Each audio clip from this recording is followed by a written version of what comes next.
Today, I'm going to be talking about meekness. So if we all turn to our bulletins or our Bibles to Matthew 5, verse 5.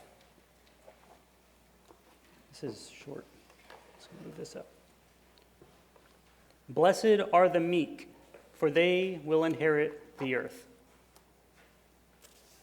Now the word meek is sort of an interesting term because it's used 4 times in the New Testament, and it never really describes what a meek person is. There's one place in 1 Peter 3:3-4, which talks about a meek woman. And it says, "Let your beauty not be external, the braiding of hair and wearing of gold jewelry or fine clothes, but the inner person of the heart, the lasting beauty of a gentle and meek spirit, which is precious in God's sight." And so you think, well, meekness to some degree is not an external beauty.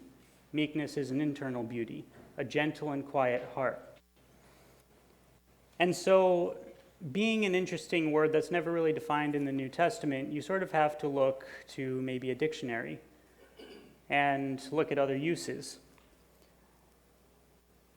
And it turns out some of the synonyms for meekness are weak, oppressed, poor, courageous, righteous, humble, valiant, understanding, pitiful, and naked. Now, there's quite a spread there. How do you have humble and righteous, oppressed and courageous all at once? Well, the Greek word is praus. It's oftentimes translated as mild, gentle, meek. And at the very least, when it's used of animals, it means tame. And so in the LSJ lexicon, which is like a dictionary, but a little different, when it's used of animals, especially like as used of a horse, it is a tame horse. And then you think, okay, well, what's a horse? A horse is a big monster if it's untamed. But if it's tame, then it's a great ally. And so we can think of meekness as being tame. We have this strength within us, but we don't use it to destroy. But we use it in a very special way, and that's sort of what I'm going to be talking about today, is what it means to be tame, what it means to be meek, and what it is that will lead to the inheritance of the world. There are 2 people in the Bible that are the quintessential meek people. In fact, these are the only 2 people that the Bible uses the term meek by name for.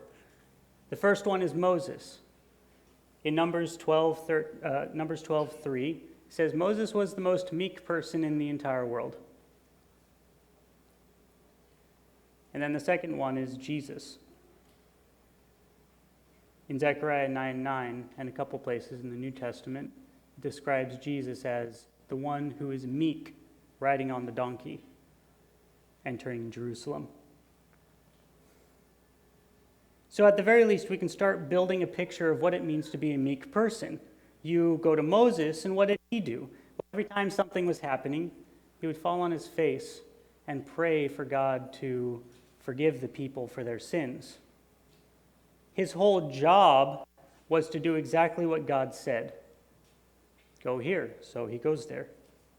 Free the Hebrews, so he frees the Hebrews. Say these things, so he says these things. What was Jesus' job?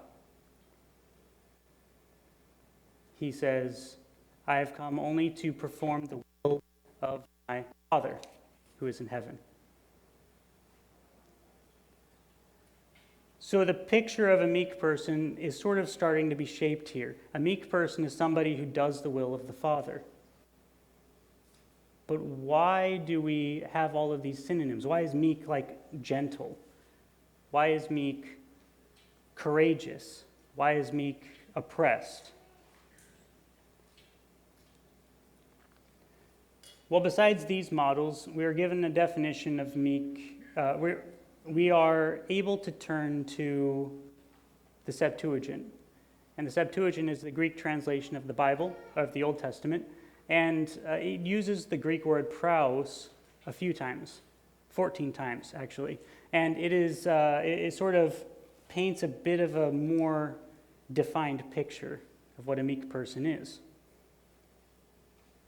And what we see with all of the uses of the word meek, I'm not going to go into all of them, but I am going to describe the story of a meek person that the Septuagint paints, the Old Testament paints. We see that God leads the meek person. The meek people are those who keep his covenant and testimonies. He leads them into what is right. They are oppressed and pushed down by others, made to live in the wilderness without sustenance. They're in a way, they're sort of forced by the wicked people who are oppressing them. They're forced to live off of the mercies of the wicked. This is Job 24:4. However, this angers God.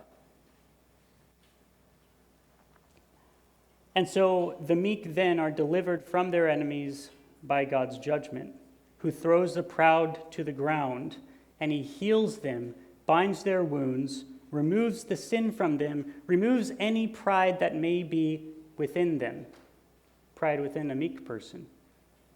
And he lifts them up to the heights of the stars to be his holy people. And then not only this, they are given the honor to take up the sword and execute God's judgment on the proud nations. This is found in Psalm 149, 5-9, and Joel 3, 9-15. To trample them underfoot, Isaiah 26, 6. The very important thing here is the meek do not magnify themselves. Now you think, well, they have this whole journey. They at one time were oppressed and trampled under feet. And of course, this angers God. He doesn't like when his people, especially his meek people, are being trampled underfoot. And so by his judgment, he reverses things. He throws down the proud and lifts up the meek. But then he gives a sword to each one of his meek people and tells them to go execute his judgment. One might think of Joshua in this sort of instance.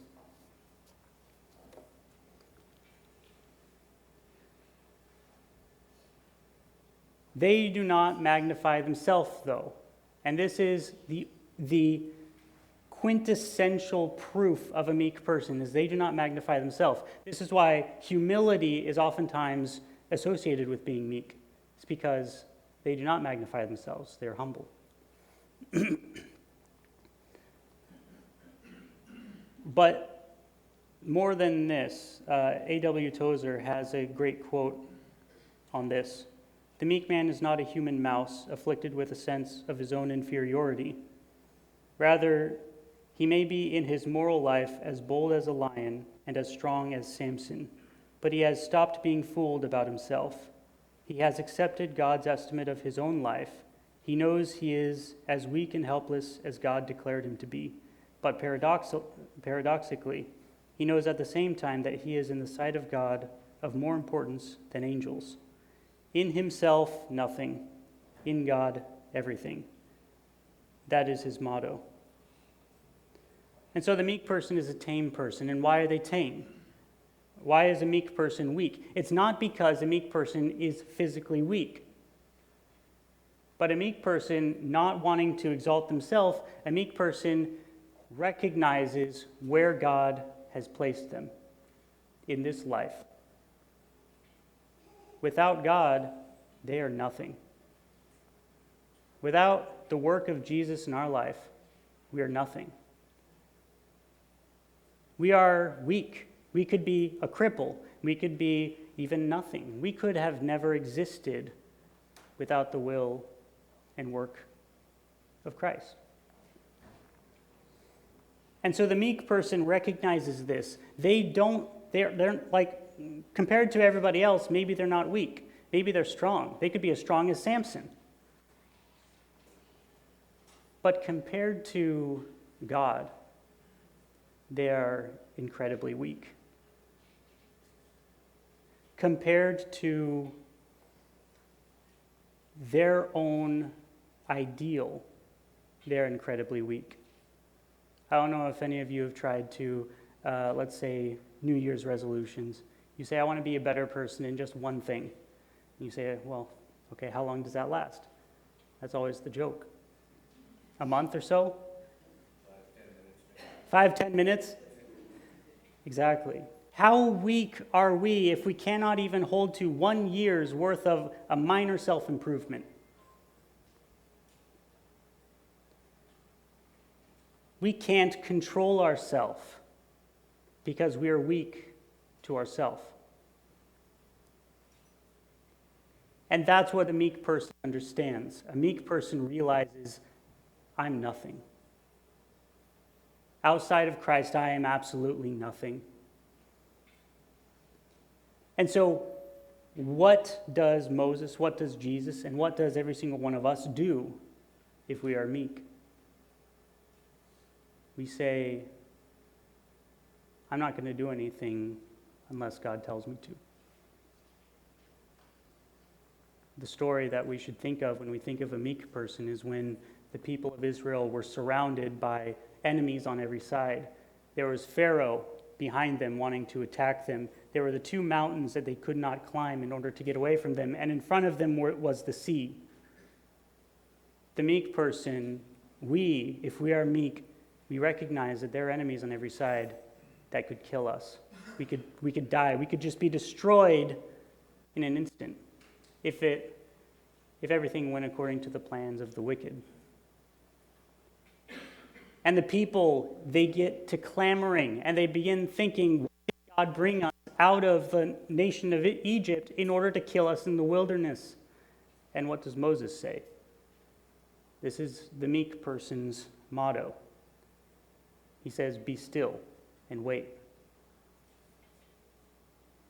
And then when God tells him, go forward, they all go forward.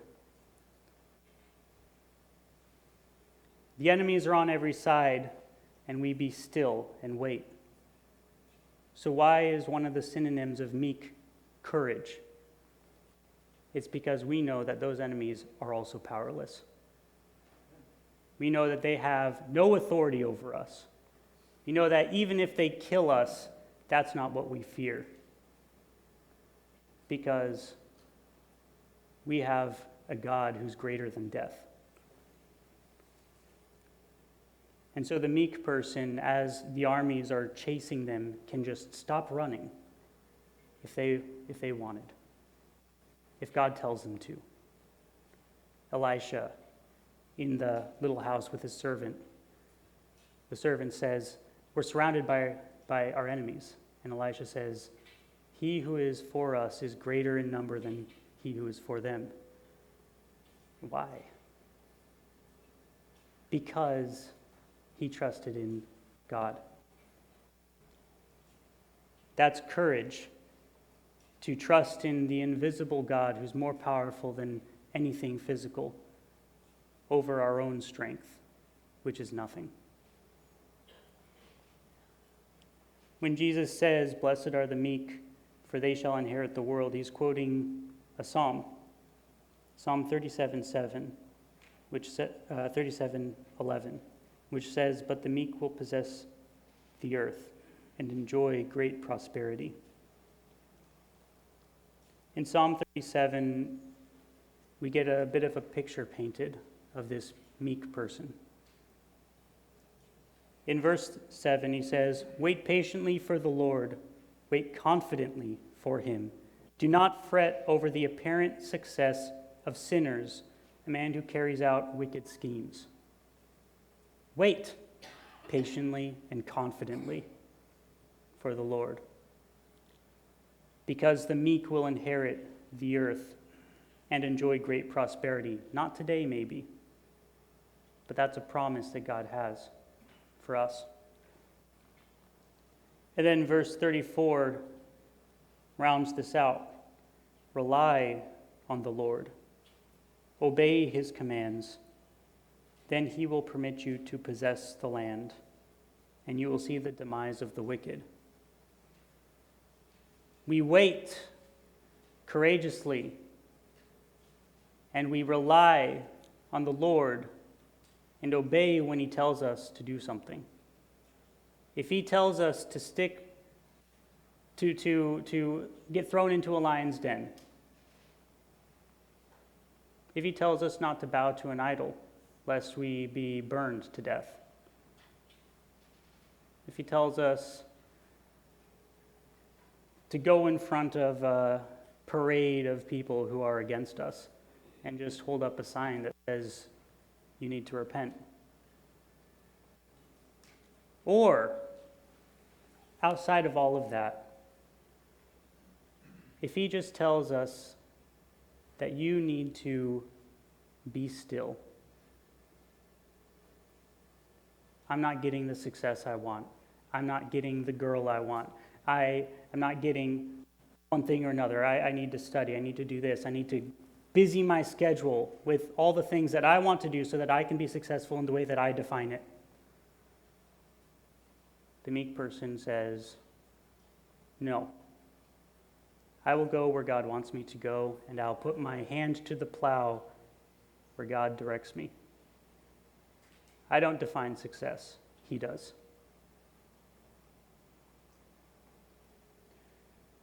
So how does one inherit the earth? A very simple phrase. Not my will be done, but yours. That's how Christ inherited the earth, and that's how he tells every single one of us that we will inherit the earth.